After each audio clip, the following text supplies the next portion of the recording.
Dream, the best. So, Yes. Dr. Jahas is someone who passed it first try, and we are going to go over to him. Dr. Jahas, where are you from? Who are you? And how does this all fit into you? Yeah. Hi, guys. Let me introduce myself to you. So, I'm Jahas from Jahas Jafir from Batiklodo. I schooled at Automodi National School. And then, afterwards, after my O levels, that I moved to Kalmune, where I did my A levels in Kalmune there itself. And then from there, my IMC journey started actually. So where I came to know about IMC was I came across one day. I still remember this English newspaper, the very famous one, Sunday Observer, where I found these details about the scholarship exam.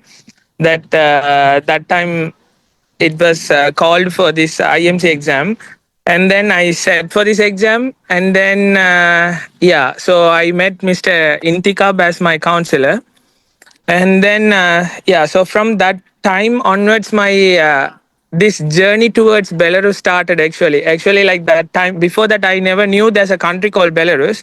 So when I met Mr. Intikab, that he gave me like multiple options, like where he gave me the options of Australia, I think Malaysia, and also this Belarus.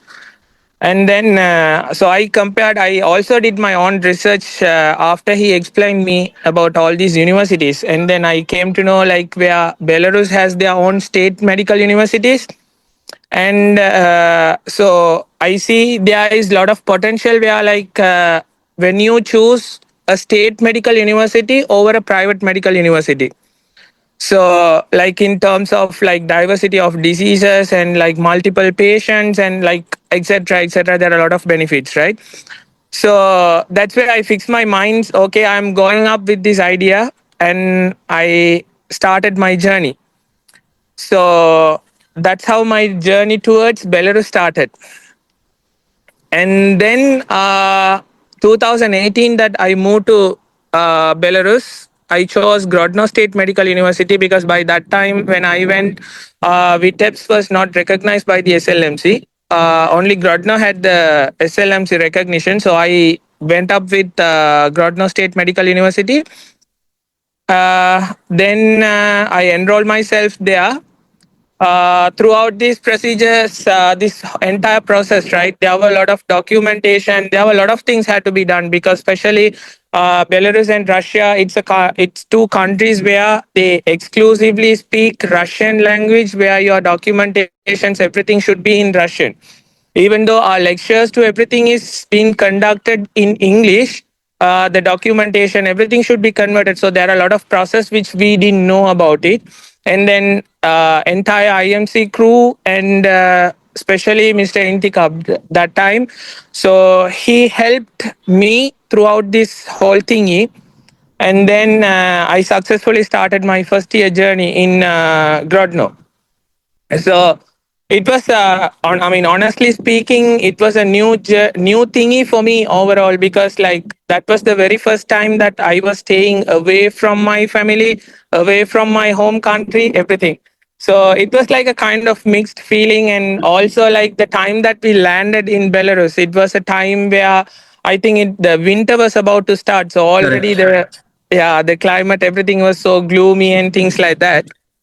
And this was Uh, your first trip overseas, right? First trip. that was my first overseas trip though.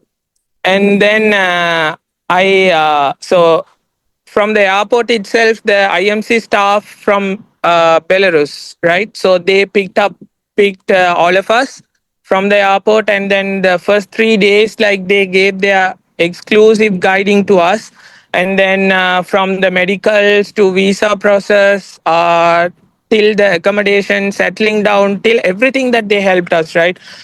Even to do the grocery shopping, to bank opening bank accounts, like everything they were there throughout the entire thing. And then also like we paid for the university first semester fee, like we did everything with the help of them. And then so that's how it started. And like especially so honestly speaking, that I just completed my ERPM examination. And Tell then us, tell us about that. Like, what's the challenge and how it is, and yeah. what's your plan like after that? So actually, I graduated when I was when I mean 2024. So back then, like when I was in my 60, I always had a like a confusion whether I'm going back to Sri Lanka or whether I'm going towards moving towards another European country or somewhere else overseas. So like I had a bit of confusion, and then I want to align all the all sorts of options okay for me. I wanted to keep all the options open for me. So what I did was, I soon after my graduation, I continued my internship as well there. So I did my internship in Belarus, 1 year internship. So I think for that entire thingy where I decided I'm going to start my internship in Belarus, it was really helpful. That when since I started this surgical cycle from the 4th year, that I had a really good connection with the entire professor team, the academic team in our university, the surgical department. So where they gave me that motivation or that inspiration, I can say that already I had a dream of becoming a surgeon. So where they insisted into me that I can go ahead with this internship. So the whole purpose that I went uh, on this internship idea is because I wanted to polish my surgical knowledge there. Hmm. So I started my internship with a surgical cycle. Mhm. Especially I would say that I started it with the head of the Department of Surgical Disease. I think Andrew is here, so he must be knowing with the very well experienced. I think one of the best surgeon, and also he was named in U.S. Surgical Diseases Association. So his name is Nicolo Nikolovic. I mean, till today I still remember. When I talk about it, I get all the nostalgic feeling though. So he's a triple board certified surgeon where he is specialized in endovascular surgery and cardiothoracic surgery and also abdominal surgery. So I started my internship with him. So he was like more than a mentor. He was just like a father to me, right? He was always holding my hand. He was always taking to me to the surgical theater, and I practiced a couple of endovascular surgeries with him, especially surgical surgeries like varicose disease, bypass, cardiac bypass, all these surgeries. Like I just mastered my skills with him. So that is one of the wonderful experience that I had throughout my internship. And not only that, so after my graduation, I took this internship pathway. So meanwhile, I did my pleb exam, and also I set for the Dubai examination, licensing exam, and then which I got through. And then after that, Which this is all difficult, the Dubai exam or Sri Lankan exam? definitely it's a Sri Lankan exam is difficult. And then I would say second is the pleb exam, and then the third Dubai exam. Because Dubai exam is just the MCQ exam, right? So it's 300 MCQs. That 180 MCQs you had to do it in 180 minutes. So I didn't find it to be a big challenging.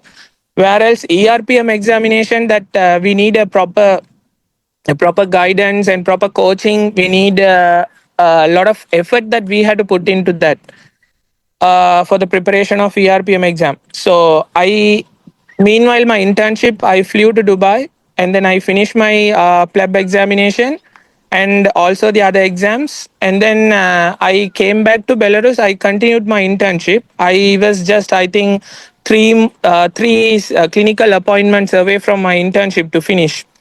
And then 3 months before, I decided, okay, I'm going back to Sri Lanka, and I'm doing my ERPM as well. So I went through an intense training and the coaching. I locked myself and I studied, and then I came back to Sri Lanka and did the You ERPM lost some examination. you lost some pounds of weight also.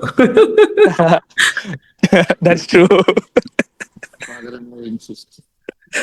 And then where I think like my especially my father and mother, they were right through behind me, that they insisted me to complete my ERPM examination. So that's the whole reason why I came back to Sri Lanka.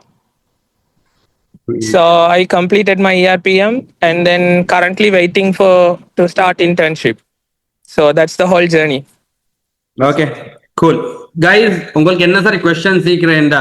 Because he is actually from the eastern side and especially உங்களுக்கு என்ன sorry questions சீக்கிரேண்டா இல்லாட்டி parents மார்களுக்கு questions சீக்கிரேண்டா definitely Dr. Jahas will help you all with it. He can answer. Apart from that, I mean, Dr. Jahas வந்து Yeah. ஒரு summary ஒன்று கொடுத்திருக்கிறார், right? He gave a nice summary. This is basically, guys, your life, your dream.